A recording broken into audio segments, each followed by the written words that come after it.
Meus queridos aqui presentes, os que nos acompanham pelas redes sociais de nossa paróquia, nós estamos celebrando o Domingo de Ramos e a Missa da Paixão do Senhor.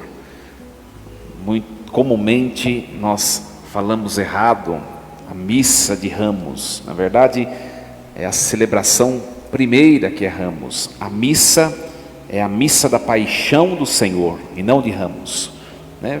Nós entramos neste dia, nesse domingo, em comunhão com toda a igreja. Nós entramos na Semana Santa, a Semana Maior da fé cristã, e é muito interessante, nós podemos nos perguntar: por que celebrar num domingo a missa da paixão, sendo que nós celebraremos na sexta-feira a celebração da paixão do Senhor? Parece algo repetitivo, parece algo que se repete, que se mostra tão forte, e de fato o é. Na sexta-feira, em nenhum lugar se celebra a missa, então a igreja vê a necessidade de celebrar a missa da paixão no domingo que antecede essa sexta-feira da morte de Cristo. Nós celebramos nesse domingo a paixão e no próximo a ressurreição. Esses dois domingos resumem tudo aquilo que nós celebramos em toda e qualquer missa ao longo do ano litúrgico. Então, o domingo da paixão e o domingo da Páscoa constituem a síntese daquilo que nós celebramos em todo o culto da igreja, né? E entre este domingo e o outro, a igreja vai destrinchar de maneira muito mais pormenorizada, mais detalhada, no que consiste a paixão e a ressurreição. Por isso nós celebramos entre esse domingo da paixão e morte e do domingo seguinte o tríduo pascal, a quinta-feira santa, a ceia do Senhor, a sexta da paixão e o sábado da ressurreição, celebrados de maneira muito paulatina e pormenorizada, para que a gente possa compreender, qual é o real sentido desses dois domingos na nossa vida. Muito bem, Jesus, ele está caminhando para Jerusalém, e quando ele chega em Jerusalém, nós celebramos este evento hoje, refletido por toda a igreja, a entrada de Jesus em Jerusalém, a entrada triunfal. Os judeus o aclamaram porque viram em Jesus tantos milagres e portentos que ele realizara. Parece dar a impressão que eles reconheciam a divindade de Jesus de Nazaré, mas não reconheciam. O término do Evangelho de Ramos, que nós ouvimos antes da missa, diz o seguinte: as multidões se perguntavam, quando Jesus entrou em Jerusalém, a cidade inteira se agitou e diziam: quem é este homem? As multidões respondiam: este é um profeta Jesus, de Nazaré da Galileia. Enxergavam a figura de Cristo, a figura de um profeta, mas ainda não compreendiam quem ele é de fato, e vão compreender depois da sua ressurreição, ascensão e o seu Pentecostes. Até mesmo a igreja nascente também esmorece na fé, porque também com o mistério da paixão da cruz de Jesus não reconhece nele a divindade. Também a igreja nascente vai reconhecer depois da Páscoa, da Ascensão e do Pentecostes, que de fato ele é o Senhor Deus eterno e todo-poderoso. Hoje nós somos convidados a meditar o mistério da vida de Cristo também na nossa vida, no mistério do nosso viver, Então, uma pequena reflexão. Meus queridos, na quaresma, nós, de maneira geral, subimos alguns montes, de maneira geral, 2 ou 3 montes no tempo da quaresma. No primeiro domingo da quaresma, nós subimos com Jesus o monte do deserto, ou alguns dizem a planície desértica, né? E o que representou isso lá atrás, no começo da quaresma? O deserto representa a vida humana. Sabe os momentos que você está vivendo, a rotina do dia a dia, aparece uma tentação que quer te afastar de Deus, aparece uma provação, mas você vai vivendo, tranquilo. O segundo domingo da quaresma nos levou a uma montanha chamada Tabor, uma montanha onde Jesus, sobre ela, se transfigurou para os apóstolos. A transfiguração, acho que todos lembram desse domingo, o segundo domingo da quaresma. É a montanha da consolação de Deus para conosco. A vida humana é constituída de muitos momentos de alegria, muitos momentos de conquistas, de bênçãos. Nós buscamos a realização da nossa vida pessoal, familiar, conjugal, e de fato em muitos momentos nós vivemos isso. É o que é representado pelo Monte da Transfiguração. Olha que é uma escalada. Primeiro a planície desértica, depois subimos o Monte das Consolações, a Transfiguração, e agora por último nós subimos o monte com Jesus, o Monte Calvário, né? O Monte Calvário. Jesus quer mostrar com esse itinerário que ele percorre, né? A planície desértica ou o monte desértico, né? O Monte da Transfiguração e também com o Monte Calvário que hoje nós contemplamos na narrativa da Paixão. Ele quer mostrar qual é o trajeto humano a ser percorrido neste mundo. A vida é constituída de consolações, mas também é constituída de calvários. Nós lembramos lá no segundo domingo da quaresma, no Monte Tabor, onde Jesus mostra a sua glória. Aquilo é tão bom, de modo que Pedro não quer descer da montanha. Lembram? Pedro fala: vamos fazer aqui 3 tendas e ficar por aqui mesmo. Esse é o ímpeto, o desejo humano. Nós fomos criados para a alegria, a felicidade perfeita, que não acaba. E nós aqui nesse mundo queremos permanecer nessa situação de alegria e de felicidade que não acaba. O problema é que essa felicidade que não acaba, ela não é conquistada ou possuída aqui. Depois desses 3 montes, o monte do deserto, da rotina da vida, o monte das alegrias, a transfiguração, e o Monte Calvário do sofrimento, das cruzes, tem um outro monte que é o 4º e último a ser percorrido, que é o monte da alegria permanente. Só que este monte ele é escalado depois da morte. E tem muito ser humano por aí que está pensando que o monte da alegria eterna, que se chama céu, pode ser escalado aqui. E não pode.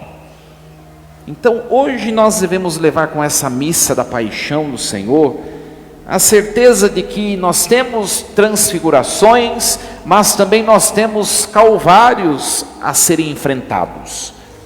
Qual é o monte que você se deparou ou está a se deparar no seu hoje existencial? É o monte da transfiguração, das conquistas, das alegrias? Muito bem, que bênção. Só que se prepare que depois desse vem Calvário. Você está enfrentando um Calvário, não esmoreça, não seja pessoa de mimimi, de murmuração, ai não sei mais o que eu vou fazer, ai não sei o que. Erga a cabeça e enfrente o seu Calvário. Nenhuma montanha ela sai de um lugar e vai para outro. O seu monte não vai sair da sua frente, é para você. Eu queria tanto que esse Monte Calvário que eu estou vivendo saísse, se fosse para a vizinha, ela merece. Não vai, é seu. Ela pode até merecer, mas o Calvário dela virá quando ela menos esperar. Enfrente o seu. Da mesma maneira, os montes das alegrias, das consolações, as nossas transfigurações, nós temos também de vivê-las intensamente. Tem gente que está passando por momentos tão bons na vida, mas não aproveita, e vai valorizar quando perde esse monte. Passou pelo monte da transfiguração, hora que começa um calvário, aí vai lembrar, já foi. Tem muita gente assim, que não vive a vida. O que você está vivendo hoje na sua vida? Um momento bom? Um momento de rotina? Um momento de cruz? Aproveite e em frente, não perca tempo. E aí vem a primeira leitura de hoje, quer nos mostrar como é que nós devemos enfrentar os montes calvários. Hoje a igreja, com o professor Jesus Cristo, quer nos mostrar, lá na quaresma, no segundo domingo, nós já aprendemos como que é que nós devemos viver o monte da transfiguração. Quem não veio à missa perdeu, se deu mal. Agora a igreja hoje quer mostrar como é para enfrentar quando aparecer uma montanha do Calvário. A primeira leitura de hoje, o servo sofredor do profeta Isaías, ele vai nos ensinar, né? Esse texto é a figura daquilo que Cristo vai encarnar na sua existência, né? O Senhor Deus deu-me uma língua adestrada, para que eu saiba dizer palavras de conforto à pessoa abatida. Primeira coisa, quando se deparar com o Calvário, língua adestrada, lamento, murmuração, desânimo, não vai tirar o monte Calvário que você tem que subir. Tire isso de você. Língua adestrada, para que você possa confortar aqueles que estão ao seu lado. Primeiro ensinamento do Jesus servo sofredor, língua adestrada. Segundo ensinamento, o Senhor abriu meus ouvidos e não lhe resisti, nem voltei atrás. Quando você se ver num calvário, ouça a voz de Deus. O Senhor abriu os meus ouvidos. Calvário é o tempo oportuno para você visitar mais o Senhor e ouvir com os sinais da sua existência o que o Senhor está dizendo a você. Ninguém passa por nada à toa, ninguém. Santo Agostinho dizia assim: se a morte e o sofrimento não servisse, não fosse útil para a salvação do ser humano, Deus não permitiria isso. Ou tem alguma coisa que Deus não possa fazer? Por que Deus permite a morte? Por que Deus permite o sofrimento? Ele só permite porque tem uma razão. A frase de Santo Agostinho é excepcional, né? Deus não permitiria nenhum mal se daquele mal Ele não pudesse tirar um bem maior. Então, ouvir a Deus: Senhor, o que o Senhor está esperando de mim com esse calvário que começou hoje? Ouvir. Qual é o nosso problema? Quando aparece uma provação, nós nos distanciamos de Deus. É o problema nosso, né? Nós vamos contemplar a figura da Virgem Maria nessa segunda-feira, né? É aquela que aprendeu muito bem com seu filho como enfrentar um calvário. Nós vamos ver na segunda-feira, na celebração das 7 dores da Virgem Maria, como é que ela, como criatura, como nós, enfrentou o seu calvário. Ouvir. Que mais que o servo de Javé nos ensina? Eu ofereci as costas para me baterem, as faces para me arrancarem a barba, não desviei o rosto dos bofetões e cusparadas. Quando Jesus entra em Jerusalém, ele já sabe o que vai acontecer, né? É só você pegar na Bíblia, qualquer um dos textos, os evangelhos sinóticos, Mateus, Marcos ou Lucas, né? Você vai achar o capítulo que é a entrada de Jesus em Jerusalém. Folhe antes desse capítulo, nós vamos ver que Jesus já falou para os apóstolos que iria acontecer isso. Ele falou 3 vezes, nós chamamos de anúncio da paixão. Jesus já sabia, ele tinha avisado, mas os apóstolos não entenderam. É na hora da prova que eles vão entender. Ele tinha avisado que ia acontecer isso. Então, oferecer as costas para bater, a face para arrancar a barba, não desviar o rosto de bofetões e cusparadas, significa enfrentar. Quantos calvários e quantas cruzes nós queremos fugir delas? Quantas vezes? Se é para enfrentar, enfrente. Você tem que fazer tudo o que você precisa fazer, né? Se tem algo que precisa ser feito, mas já não depende mais de você, entregue para Deus e simplesmente faça o que você precisa fazer. Que mais que nos ensina o servo de Javé, o servo sofredor? Mas o Senhor Deus é o meu auxiliador, por isso não me deixei abater o ânimo, conservei o rosto impassível como pedra, porque eu sei que não sairei humilhado. O servo sofredor é o servo cheio de esperança. A esperança. Esperança do quê? A esperança de que o Calvário não é o monte último da nossa vida. O monte último é o quarto, que é a alegria eterna. Então, em frente, para você sair de uma montanha, você tem que subir e descer do outro lado. Suba, escale em frente e peça para Deus que você tenha a força, o bom ânimo para poder descer e subir mais montes de alegrias. Mas é preciso subir este monte, né? De que jeito enfrentar o Calvário? Crendo que Deus está com você. A esperança. Ele é meu auxiliador. É o meu auxiliador. Então são essas dicas que a primeira leitura de hoje nos dá. Língua adestrada, cuidado. Se você está passando uma cruz, você com suas palavras pode ser um alto prejuízo. Você pode ser o seu maior inimigo com o seu falar, com os seus sentimentos. Quer superar um calvário?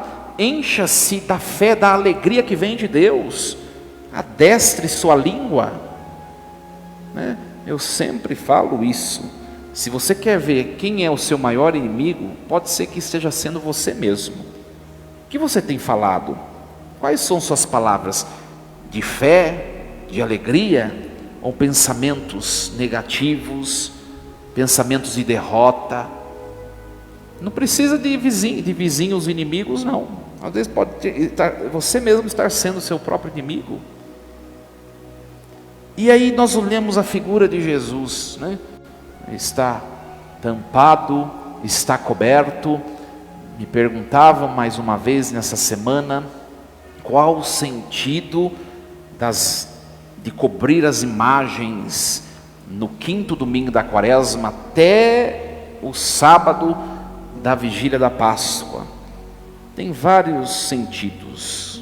Primeiro, que os santos, eles mostram testemunho de como enfrentar a vida. Eles mostram testemunho de que vale a pena enfrentar e qual é o resultado, a consequência daqueles que enfrentam. E quando nós passamos pelo sofrimento, do 5º domingo da Quaresma até a sexta-feira da Paixão, o sábado pela manhã, nós celebramos o mistério do sofrimento de Cristo. Quando nós estamos passando por isso, parece que tudo que a gente já sabe que não vale de nada. A gente já não sabe que aqueles que permanecem em Deus vão vencer. A gente já não sabe que depois da morte existe a vida eterna. A gente já não sabe tantas coisas da fé, mas parece que quando o Calvário chega na nossa frente, que a gente esquece tudo.